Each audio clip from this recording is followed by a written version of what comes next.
This is what an engine looks and sounds like when it runs out of fuel.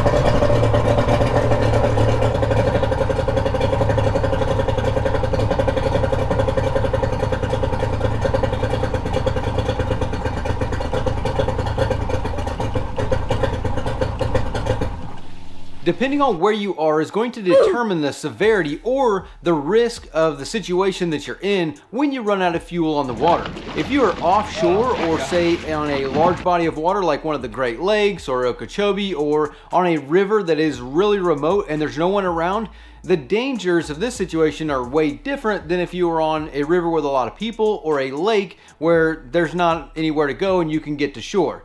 Depending on which situation you find her in is going to be what you're going to do next. If you're offshore, the first thing that you're going to want to do if you have cell phone reception is call someone that can come out to you with gas, or call Sea-Tow, Towboat US, or something like that. That way they can bring you gas. And as soon as you make that phone call, now you need to start tracking your GPS location, start looking at your GPS location and where the wind and the current is taking you. Because if you sit in the wind and current, in a half hour's time, you could be a mile or a couple miles away from where you originally were. So if you called someone to bring you gas, or you talked to Towboat US and you just told them where you are, 30, 45 minutes later, or 2 hours, 3 hours later, you're gonna be miles away from that position and they aren't gonna be able to find you. So track that GPS location and be paying attention to that pattern. And then immediately after that, what you're gonna wanna do is make sure that your life vests are ready. I know not everybody likes to just get their life vests out and put them on, so at least have them ready. Have a rope and the throwable there, and make sure that there's a life vest for every single person on the boat.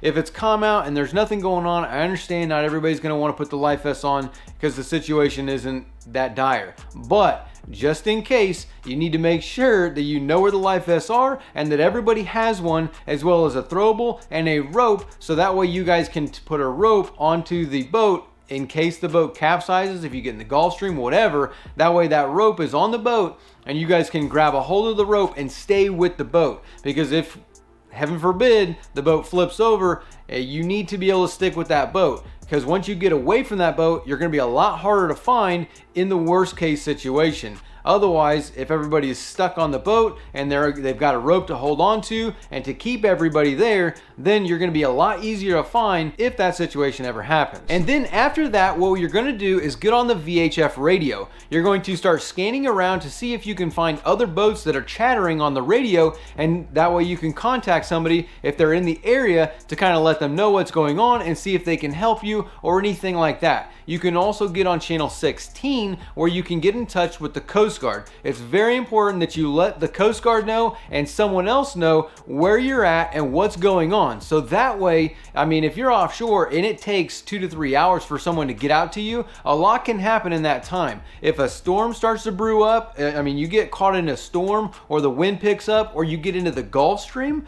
if you've got no power on your boat, that's a very dangerous situation, because in the Gulf Stream or in the middle of a storm and you have no control, the wind and the waves could flip the boat or anything can happen. So it's very important that you have contact with somebody to let them know where you're at, what's going on, and the track that you're on based on your GPS location. You're also going to want to leave your engine all the way down. That way you can kind of control the boat. You know, once the current and the wind starts taking you, with the engine all the way down in the water, you still have basically a rudder. You can turn the engine left and right and kind of steer the boat. So hopefully if the current's taking you into land, you can kind of steer the boat and be going towards a specific location, and then letting someone know, whoever you're talking to, whether that's the Coast Guard, Towboat US, or your friends or whoever. That way you can say, hey, I'm on this path and I'm steering this way and I should get to, you know, I'll be headed this way. That way hopefully everything will go out smoothly and safely. Now if you're on a river or a lake and there's people passing by,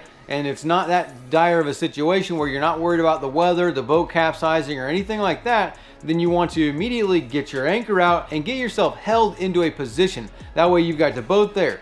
Now, if you're close enough to the ramp, or you're close enough to a ramp or a dock, what you can do is get everybody in the boat to move as much weight as you can safely to the back of the boat, so that way the boat is sitting like this in the water. That's going to make all the fuel, if there's fuel in the tank like this, if you tilt the boat back, all the fuel is going to go to the back like that. And now you might have enough gas with the pickup to be able to pick up fuel, get your engine started, and be able to slowly idle your way over to a dock or a ramp or something like that. That way, at least you're on land. So obviously you want to be careful about getting on other people's personal property. Don't just, tie off to someone's dock and then start walking through their yard. You don't know who people are. You might end up getting yourself shot. So make sure that you are thinking about that as well. But that's just a good tip to think about. If you've got enough fuel, depending on where the pickup is, you'll at least be able to maybe get over to the side, get out of a channel or whatever. You can get closer to shore. That way someone can get out of the boat. You guys can get to a road,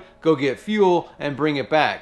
Now, once you get fuel to the boat, sometimes when a fuel line goes completely dry, it's not just going to prime up when you prime the primer bulb. So you might have to take the fuel line off of the primer bulb and then self-prime it by squeezing the primer bulb, putting your finger on the top of the primer bulb, and then letting it go and self-priming it like that until you get fuel into the primer bulb, stick it back onto the other fuel line, and then be able to prime up the fuel system. Now, before you prime all that fuel all the way up to your engine, you're going to want to take your water separator off, dump that out, and inspect it.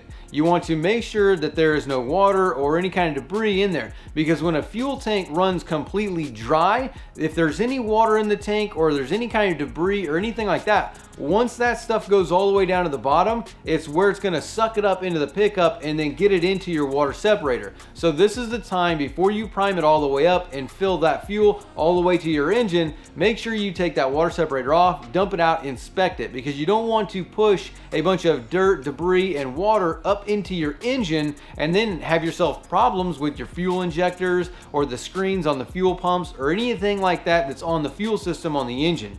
Making sure you have good clean fuel to the engine is priority number one after you run out of fuel. Once you dump that water separator out, you also don't want to just leave it dry and then try and go through, because you'll have to re-prime it. So a good thing to do is fill that water separator up with fuel. If you can put a new one on there, that's going to be best, because when you take a water separator and you dump it out, all that dirt and debris goes out to it. So then when you fill it back up, it might have all that debris that's been catching on the one side might make its way over to the other side of the filter, because you've dumped it out like this and it's all ran down. So you kind of want to use a brand new separator, but I understand that's not always going to be the case for everyone. So just make sure that when you put it on, try and pre-fill that fuel filter, or you're going to have to prime it up, because you've got a canister that's this big. You've got a canister that's this big that is all full of air. So that's a lot on the fuel pump to be able to pull fuel and fill this thing up with fuel and take all that air up into the engine's fuel system. So it's a good thing to pre-fill this with fuel if you do whenever you put it back on. And after all that, now you have your fuel tank full of fuel again, primed all the way to your engine. So now you can start and run your engine and you will be good to go from here on out. Now, just make sure you pay attention to your fuel gauge, and if your fuel gauge doesn't work, then you need to watch this video over here that shows you how to fix your fuel tank sending unit.